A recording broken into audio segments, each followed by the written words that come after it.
Hello everyone, let me introduce myself. My name is Fia Zara Rahmadita, NPM 234111011. I am from Management Class 23C. Here I will material about credit. Oke, di pembahasan yang pertama ini saya akan menyampaikan pengertian dari kredit.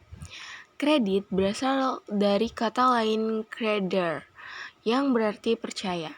Dalam konteks ekonomi, kredit adalah pemberian fasilitas pinjaman berupa uang atau barang dari suatu pihak atau kreditur kepada pihak lain, debitur, yang disertai kesepakatan untuk melunasinya dalam jangka waktu tertentu dengan tambahan bunga atau tanpa bunga.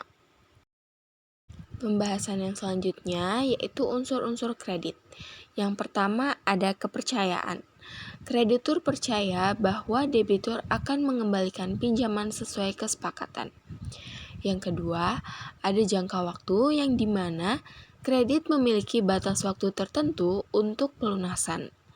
Yang ketiga ada resiko. Kreditur menghadapi resiko tidak terbayarnya kredit. Yang keempat, balas jasa. Kreditur memperoleh imbalan berupa bunga atau keuntungan lainnya.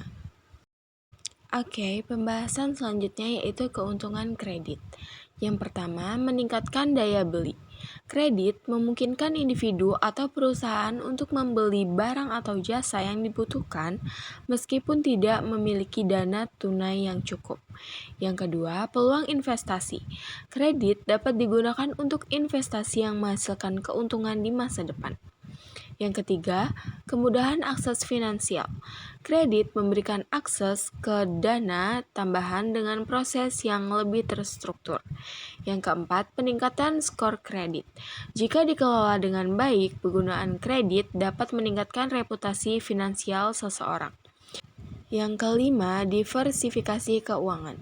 Kredit memungkinkan pengguna mengalokasikan uang yang dimiliki untuk kebutuhan lain yang lebih mendesak. Oke, next. Manfaat kredit. Yang pertama, bagi debitur atau peminjam, itu memenuhi kebutuhan konsumsi atau modal kerja, membantu pengembangan usaha atau investasi, mengatasi masalah keuangan sementara.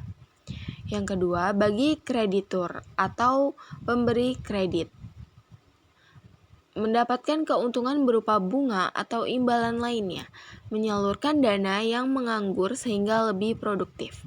Yang ketiga, bagi ekonomi sosial, meningkatkan perputaran uang di masyarakat, mendorong pertumbuhan ekonomi melalui pembiayaan usaha, mengurangi tingkat pengangguran dengan mendukung pembukaan usaha baru.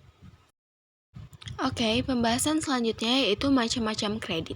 Di sini saya menjelaskan 4 macam-macam kredit. Yang pertama berdasarkan tujuan, yaitu ada kredit investasi yang dimana digunakan untuk pembelian barang modal atau pengembangan usaha. Lalu, kredit konsumsi digunakan untuk kebutuhan pribadi seperti pembelian rumah atau kendaraan. Lalu, kredit modal kerja digunakan untuk memenuhi kebutuhan operasional bisnis. Yang kedua, berdasarkan jangka waktu. Kredit jangka pendek, jangka waktu kurang dari 1 tahun.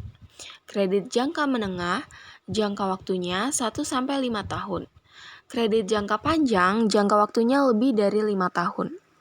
Lalu yang ketiga berdasarkan agunan. Kredit dengan agunan atau kredit berjaminan memerlukan aset sebagai jaminan, misalkan sertifikat tanah.